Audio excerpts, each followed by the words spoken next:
Olá a todos, sejam todos muito bem-vindos. Nossa 13ª aula, onde nós vamos analisar uma seção transversal de uma viga aí, um padrão já consolidado no mercado, entender como a gente vai encontrar as propriedades dessa seção transversal para utilizá-la num dimensionamento, numa estrutura e analisar as tensões. Seja muito bem-vindo. Bom, então aqui está a seção, é um perfil W1100 por 499. 1100 é a altura total desse perfil e o 499 é o peso linear, ou seja, 1 metro dessa viga aí pesaria quanto se eu pesasse, né? Praticamente 500 quilos. Então veja que é um perfil bem pesado. A gente vai nas próximas aulas fazer análise se esse perfil é ideal, se eu poderia reduzir o perfil ou não, eu posso aumentá-lo. Fazendo uma introdução já aos cursos e às abordagens que você precisa conhecer para quando do dimensionamento de estruturas metálicas. É um curso que nós estamos preparando aqui para você. Então, eu vou mostrar as declarações que eu fiz e as fórmulas, mas a gente vai fazer a análise gráfica também para encontrar as propriedades dessa seção transversal. Então, aqui são 3 placas, 2 na horizontal e uma na vertical, que é o que a gente vai fazer a subdivisão. É um perfil soldado, tá? O modo de fabricação dele são 3 chapas que você solda. As flanges têm 404 milímetros por 45 milímetros de altura e a alma tem 26,2 por 1030 de altura. Então eu faço aqui as declarações e eu nomeei assim. Esse aqui vai ser o perfil 1, a chapa 1, tá? Que vai ter 404 por 45. O perfil 2, que é a alma, que vai ter 26,2 por 1030. E o perfil 3 é igual ao perfil 1. Então, eu tenho 3 retângulos que compõem uma seção composta. E aí eu chamei BW1 a base da figura 1, H1 a altura da figura 1. Tá? Então, aqui estão, ó, 404 por 45 de altura para esse perfil. A alma, tá? Aqui vai ser o perfil 2. Então, ela tem um BW2 de 26,2 e uma altura de 1030. CG, onde estaria passando o centro de gravidade das figuras em relação ao plano cartesiano. Vou mostrar no AutoCAD para você entender o que a gente está falando aqui. É isso aqui. Veja, que eu declarei, tá? Os 3 perfis com a base e a altura, o outro base e altura e o terceiro perfil aqui em cima. Olha onde está o plano cartesiano. Eu coloquei ele à esquerda do perfil e abaixo. Então, o meu zero, a minha UCS, a minha origem do plano é como se estivesse aqui. Meu XY, plano cartesiano está ali. Depois ele vai ser deslocado para o centro de gravidade do perfil. Okay? A gente vai encontrar onde está esse centro de gravidade. Como é um perfil simétrico, tanto na vertical quanto na horizontal, o centro de gravidade estará bem no meio da figura, tá? Seja para o eixo X, seja para o eixo Y. É fácil achar isso graficamente quando o perfil é simétrico. Quando você não tem simetria no perfil, por exemplo, cantoneiras de abas desiguais, esse centro de gravidade ele muda. Às vezes eu poderia ter só um T, né?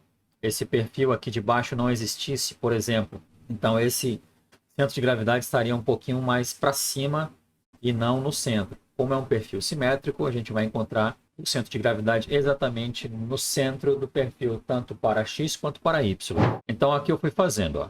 Qual é o centro de gravidade da figura 1 em relação ao plano cartesiano que está lá embaixo? Se ele tem uma altura de 45, a metade seria 22,2, que é isso aqui, ó. Eu divido a altura do perfil por 2. Aqui no AutoCAD, é isso aqui, ó. Se o zero está aqui, quanto que eu subiria para encontrar o centro de gravidade desse cara em relação ao eixo Y? É só eu pegar esses 45 e dividir por 2. Posso pedir uma cota aqui, ó, DI, daqui até o meio, olha lá, 22,5. Ou mesmo uma dimensão, 22,5. É a distância do centro de gravidade dessa figura em relação ao eixo X que está aqui embaixo. Da mesma forma, o CG dessa figura aqui, a figura 1, em relação ao eixo X, no eixo Y, 22,5. No eixo X, eu vou pegar aqui da origem até a metade do perfil, olha lá, 202 milímetros, tá? Então, o CG no Y, 22,5. O CG no X, 202 milímetros. Em relação ao eixo, né, na vertical, é o eixo Y, na vertical, 22,5. CG no eixo X, na horizontal, 202, ok? Fiz isso para todos os perfis. O centro de gravidade em relação a x vai ser o mesmo, tá? Para todos, porque todos estão alinhadinhos. Então, em relação ao eixo x na horizontal, o centro de gravidade das figuras ele vai ser o mesmo. Já em relação ao eixo y, cada uma tem um CG diferente. Então, por exemplo, da figura 2, que é a alma, o CG dela em relação à vertical é a altura do perfil 1 mais a altura do perfil 2 sobre 2, 560 milímetros. É isso aqui, ó. Em relação à origem que está aqui abaixo, deixa eu colocar o meu CS aqui, ó. O meu XY aqui. Então, eu vou encontrar o centro de gravidade dessa alma, desse perfil da alma, a 560, porque é os 45 do perfil 1 mais a altura do perfil 2, só que dividido por 2, porque ele está no meio. Então, é isso que está aqui no MathCAD para você, 60. E o perfil 3 é a soma da altura do perfil 1 mais a altura do perfil 2 mais a altura do perfil 3 sobre 2, que é o que está aqui, ó. Perfil 3 sobre 2. 1097,5 milímetros. Aqui, 1097,5 milímetros medidos da base do X até metade, para encontrar bem aqui o CG, onde eu coloquei esse pontinho magenta para você. E todos os perfis em relação a X estão a 202 milímetros em relação ao eixo Y aqui, ó, que marca o 0. Então aqui seria o nosso 0, 0, tá? Feitas as declarações, encontrei os CGs. Segunda coisa que a gente faz é encontrar a área dessas três figurinhas, desses três retângulos, tá? Então a área 1 vai ser a base da figura 1 mais vezes a altura da figura 1. A figura 2, A2, a área da figura 2 é a base da alma pela altura da alma. E a figura 3, já que é simétrica, a figura 3 é igual à figura 1. Tá aqui, ó. 18,18, 10 a terceira milímetros quadrados. É a base da chapa que está lá em cima, vezes a altura dela, 45 milímetros. Vai dar 18,18, 10 a terceira, ok? O somatório das áreas, eu faço uma declaração de matriz aqui. E depois só faço o somatório. Então, essa é a área total da nossa figura. Deixa eu ver se eu não gerei a região aqui. Ó. Legal, interessante. O que eu vou fazer? Você pode ver que ela vai estar separado aqui. Ó. Deixa eu retirar as cotas. Deixar só o perfil. Então, as três chapas estão separadas. Ó. O que eu faço aqui? Eu posso dar o comando trim para juntar aqui. Aqui também. Está dizendo que já está uma região. Vou só explodir essa região aqui. Pronto, trim. Beleza. Agora eu vou criar uma região. Comando region. Vou dizer que eu quero tudo isso aqui como uma região. Dou Enter. Pronto. Ele criou uma região. Agora eu posso pedir o comando área. Clicar na região. Tá lá. 63.346 milímetros quadrados e um perímetro de 3.803,6. Eu também posso pedir para analisar as propriedades dessa massa. Só que ele vai analisar em relação ao CS que estaria aqui. Tá? A gente ainda não localizou o centro de gravidade dele. Então, o momento de inércia daria errado. A gente precisa posicionar o centro de gravidade, encontrar a linha neutra ou o CG dessa figura e a partir daí fazer as análises da massa desse corpo como um todo. Tá? A gente vai já fazer. Primeiro eu vou te mostrar os cálculos, depois a gente volta para eu te mostrar dentro do AutoCAD as propriedades usando o software AutoCAD. Então, conferimos. Área ok. Momento de inércia das figuras. É a base da figura vezes a altura da figura ao cubo sobre 12. Então, eu fiz aqui, ó, em relação ao eixo X. Tá? Então, na horizontal. Então, é inércia X1. E X1 é o momento de inércia da figura em relação ao eixo X, ou seja, como se eu fosse girar as figuras em torno do eixo X. Aqui estão as inércias das três figuras, base e altura ao cubo sobre 12. Faço uma matriz aqui para eu depois fazer o somatório de inércias.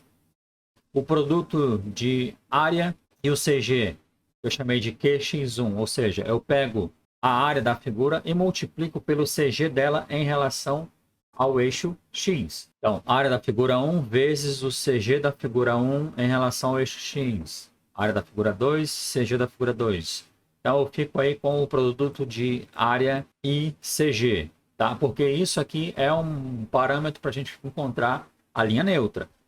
Então, somatório das inércias, o somatório Aqui a matriz que eu criei, tá? O somatório dos produtos de área e CG. Aí, ó, o que que é o...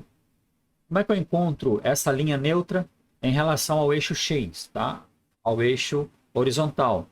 É o somatório dos produtos de área pelo CG dividido pelo somatório de áreas. Tá? Então, está aqui a linha neutra em relação ao eixo X, na horizontal. Se a gente for para o AutoCAD, é isso aqui. Ó. Vou criar uma linha. Eu sei que está no meio, mas eu vou criar uma linha aqui ó, com 202 milímetros. As unidades que eu estou utilizando são 202. Olha lá. Então, o CG estaria bem aqui em relação ao eixo X. Depois a gente vai subir no eixo Y. Pedir uma cota, então, daqui, ó. Tá lá. Os 202 é o CG da figura ao longo do eixo X. Vamos encontrar agora o CG da figura na vertical, ou seja, ao longo do eixo Y. Veja uma coisa que eu coloquei para você aqui, o Z de X, ou seja, qual é a distância do CG do retângulo separado em relação ao CG da figura total que a gente acabou de encontrar? É zero, porque eles estão no mesmo ponto, tá? Como eu disse para vocês, é uma figura simétrica, o CG delas em relação ao eixo X horizontal, ele vai coincidir, ou seja, não tem distância em relação ao CG da figura do retângulo separado em relação à figura composta total. É isso que eu fiz aqui, porque a gente vai usar esse parâmetro depois para encontrar o momento de inércia total. Em relação ao eixo Y, momento de inércia em relação ao eixo Y, ou seja, eu vou pegar essa figura e vou girá-la em relação agora ao eixo vertical. Então as figuras vão estar invertidas. O que era a base vai virar a altura, o que era a altura virou base. Por isso que está aqui, ó. A altura da figura 1 vezes a base da figura 1 ao cubo sobre 12. No AutoCAD, em relação ao eixo Y, que está na vertical, agora a base é isso aqui, essa altura aqui, tá? De 45. E a altura virou o que era a base, ok? Porque eu faço a análise nos dois eixos, no eixo X, que está na horizontal, e no eixo Y, que está na vertical. Por isso que houve essa troca aqui, tá? Então, aqui estão os momentos de inércia das figuras separadas em relação ao eixo Y. Altura vezes base ao cubo sobre 12, então coincidem a figura 1 e 3 e a figura 2, que é a alma separada. Faço o somatório aqui, crio, né, uma tabela com os três inércias em relação a Y. Depois eu faço o somatório ao final. Os produtos de área vezes o CG. Então eu pego a área da figura 1 e multiplico por esse CG ao longo do eixo Y. Tá? Onde está localizado o CG daquelas figuras ao longo do eixo Y? Foi aqueles 22, depois foi aqueles 560, depois foi aqueles 1097.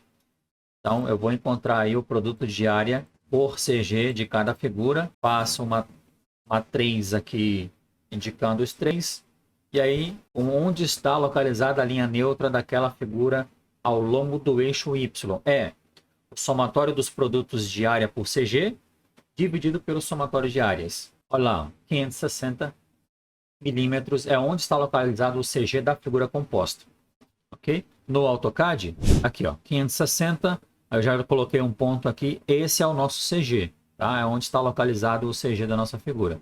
Então, eu localizei o CG da figura composta ao longo do eixo X, ao longo do eixo Y. Agora, eu posso colocar aqui a nossa UCS e a partir daqui eu consigo analisar a massa, tá? Eu vou encontrar momento de inércia, módulo da seção, raio de giração, momento polar. Tudo isso eu consigo a partir de ter encontrado o CG da figura composta. A gente vai fazer todos os cálculos aqui nessa aula. Aqui eu faço agora a distância do CG da figura separada em relação à figura composta.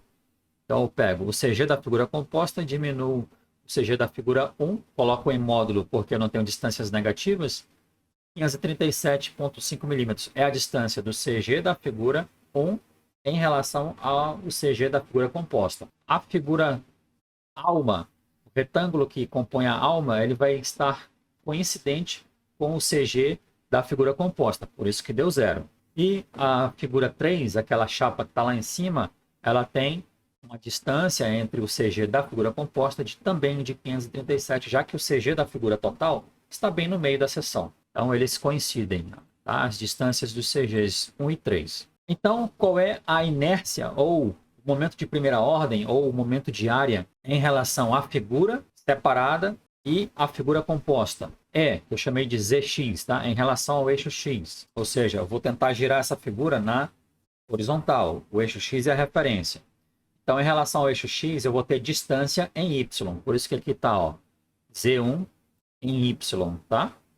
Então, é a inércia da figura separada 1, a chapa lá de baixo, que multiplica a área daquela figura 1, que multiplica o Z1Y, que é a distância do CG dela em relação ao CG da figura composta. Que a gente já fez aqui, ó. Então, eu estou pegando essa informação, a distância na horizontal, e aqui está.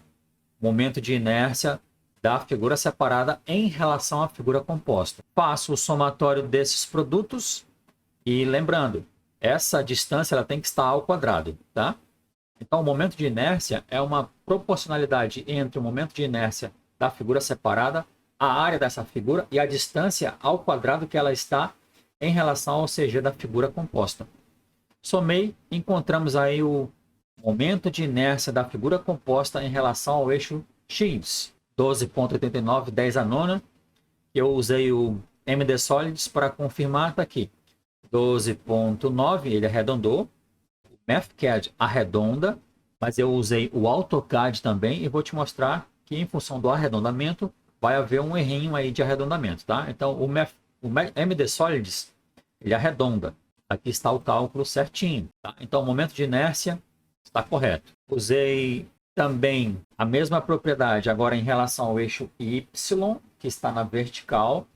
Então, esse ZY1 da figura composta, em relação à figura composta, é o momento de inércia da figura sozinha em relação ao centro de gravidade da figura composta. Então, tá aqui, é o momento de inércia da figura 1, que está lá embaixo, vezes a área da figura 1, vezes a distância em x, porque a distância agora, se eu estou usando o eixo y, vai ter uma distância x. Por isso que está aqui z1 em x ao quadrado, lembrando que para eu encontrar o momento de inércia da figura em relação à figura composta, essa distância vai ter que ser ao quadrado. Fiz das três figuras, fiz a matriz de momentos de inércia da figura solitária em relação à figura composta. Depois somei, encontrei o momento de inércia da figura composta em relação ao eixo Y. 496, 10 a sexta. O MD Solids 499, 10 a sexta por causa dos arredondamentos. Tá bom? Mas a gente vai ver isso dentro do AutoCAD para confirmar que os valores calculados aqui são mais exatos do que os do MD Solids. A gente vai usar o MD Solids em outras situações também. Aqui no AutoCAD, já que eu já encontrei o centro de gravidade da figura composta, então já aqui declarada a nossa região, eu vou só criar uma linha 560 milímetros para que eu indique onde está aqui o nosso centro de gravidade da seção composta, que é um ponto aqui. Pronto. Esse é o local onde vai se localizar o nosso centro de gravidade. Logo eu vou colocar a nossa UCS ali, vou apagar essa linha. Eu consigo, a partir de agora, fazer o estudo dessa massa. Então eu vou pedir o comando Mass Property e clicar no objeto que já é uma região. Já transformei em uma região. E dou OK e ele me dá aqui, ó, momento de inércia 12,896 vezes 10 a sexta, é isso? Então, 12 bilhões aí de milímetros a quarta no eixo X, tá? O eixo que está na horizontal, e no eixo Y, 496 vezes 10 a sexta, se eu não estiver enganado aqui. Vamos lá, vamos ver no... eu vou tirar o print dessa telinha aqui para mostrar para vocês, para confirmar essas informações. Então, ó, 496, 10 a sexta, momento de inércia em Y, em X foi de 12,897, 10 a nona. Então, a inércia em torno do eixo X é bem maior do que a inércia em torno do eixo Y. Ou seja, a dificuldade em flambar esse elemento em torno do eixo X, que é o posicionamento normal se ele for uma viga, vai ser bem mais difícil do que a gente flambá-lo, ou seja, girá-lo em torno do eixo Y, que eu tenho uma inércia muito menor em torno do eixo Y. 496 a gente confirmou e 12,9 se arredondar é em torno do eixo X. Então, confirmados os valores, esse é o print que eu tirei do MD Solids. O raio de giração é a raiz quadrada do momento de inércia em relação à área da seção composta, 451 milímetros. A gente confirma o raio de giração em X, 452 no MD Solids. Claro, ele está arredondado. O raio de giração é em torno de X, então 451, em torno de Y, 88. Que é o que está aqui, ó, raio de giração em torno do eixo Y, 88. O módulo da seção, que é a divisão do momento de inércia pela distância que ele está do CG para a fibra superior e para a fibra inferior. Uma vez que o CG está bem no mediano, então essa distância, ou seja, esse módulo da seção vai ser o mesmo para as fibras superiores, que eu chamei de SX top, ou seja, o módulo da seção em relação a X para a fibra que está no topo, SX bot, o módulo da seção em relação ao X até a fibra inferior, bottom em inglês, tá? O módulo da seção em relação ao eixo Y vai para a esquerda e para a direita, então o SY esquerda, que vai ser o mesmo para o SY à direita, tá bom? Assim, a gente consegue todas as informações. Aqui eu deixei para você o print daquela figura que a gente desenhou no AutoCAD para você. Se você ficou com alguma dúvida, eu espero que essa aula tenha esclarecido algumas coisas em relação a você encontrar as informações de uma seção transversal qualquer. Eu agradeço a tua presença, a tua audiência. Se você ficou com alguma dúvida, deixe um comentário aqui embaixo. Terei o maior prazer em conversar com você. Até a próxima aula.